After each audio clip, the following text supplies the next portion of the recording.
बिस्मिल्लाहिर्रहमानिर्रहीम अस्सलाम वालेकुम and welcome to the SK physical therapist. उम्मीद करता हूँ आप खैरियत से होंगे। मैं हाजिर हूँ एक नए लेक्चर के साथ। जिस तरह पिछली वीडियो में हमने कहा था कि जॉइंट की क्लासिफिकेशन में से स्ट्रक्चरल क्लासिफिकेशन जो है वो ज़्यादा कॉमन है, तो इसीलिए आज हम स्ट्रक्चरल क्लासिफिकेशन को डिटेल में डिस्कस करेंगे। पूरी बॉडी की जॉइंट्स को अगर देखा जाए तो हमें तीन तरह के जॉइंट्स देखने को मिलती है। नंबर एक फाइब्रस जॉइंट, दूसरा हमें कार्टिलेजिनियस जॉइंट मिलता है और तीसरा जो है वो साइनोवियल जॉइंट होता है। फाइब्रस जॉइंट्स ये उन जॉइंट्स को कहते हैं जिनके अंदर फाइब्रस टिश्यू होता है। ये जॉइंट्स या तो बिल्कुल इमूवेबल होते हैं और या इनमें थोड़ी बहुत हल्की पुल्की मूवमेंट होती है। इसके मजीद तीन सब टाइप्स हैं: सूचर, सिंडेस्मोसिस और कम्फोसिस। सूचर्स ये उन जॉइंट्स को कहते हैं जो कि स्कल में पाए जाते हैं। ये बिल्कुल इमूवेबल होते हैं। स्कल के बोन्स के मार्जिन को देखते हुए इन सूचर्स के लिए डिफरेंट नेम्स रखे गए हैं। जैसे इंटरनेजल सूचर को प्लेन कहते हैं और दोनों पेराइटल के दरमियान यानी पेराइटल बोन्स के दरमियान जो सूचर है उसे सिरेट कहते हैं। और टेम्पोरल और पेराइटल बोन के दरमियान जो सूचर है, जो जॉइंट है, उसे स्क्वेमस कहते हैं। लिम्बोइड सूचर को डेंटिकुलेट और रोस्ट्रम ऑफ स्पिनाइट और वूमर के अपर बॉर्डर के दरमियान जो सूचर है उसे स्किंडिलाइसिस टाइप कहते हैं। ये असल में इन सूचर्स के शेप को देखते हुए इनको नेम्स दिए गए हैं। इसके अलावा न्यूनेटल स्कल में यानी जैसे बच्चा पैदा हो जाता है उसके स्कल में फोंटेनल्स होते हैं। ये फोंटेनल्स टेम्परेरी और मेम्ब्रेन फिल्ड गैप्स होते हैं और ये अलाउ करते हैं कि इनके अंदर ब्रेन का जो साइज है वो ग्रो कर जाए।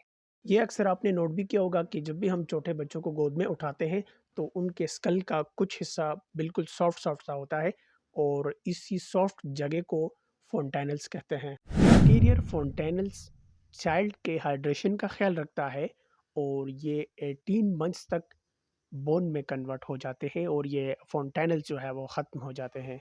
फाइब्रस जॉइंट की दूसरी सब टाइप सिंडेस्मोसिस है। सिंडेस्मोसिस में दो बोन्स आपस में इंटरोशियस लिगामेंट के थ्रू कनेक्टेड होते हैं। एग्जाम्पल इसकी टिबियोफिबुलर जॉइंट है। नेक्स्ट और लास्ट गम्फोसिस है। गम्फोसिस पिग एंड सॉकेट जॉइंट को कहते हैं, जो कि टूथ के एंड या उसके जो रूट्स होते हैं और उसका जो सॉकेट होता है, इनके दरमियान जॉइंट को गम्फोसिस कहते हैं। स्ट्रक्चरल क्लासिफिकेशन ऑफ जॉइंट्स में दूसरे नंबर पर कार्टिलेजिनियस जॉइंट्स है।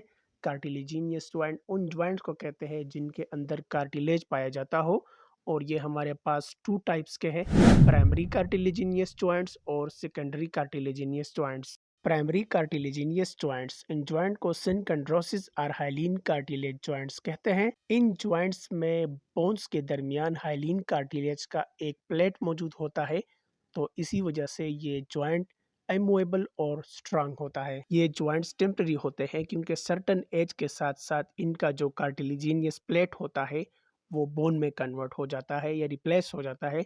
मतलब बोन की फ्यूजन हो जाती है और ये जॉइंट रिप्लेस यानी ख़त्म हो जाता है।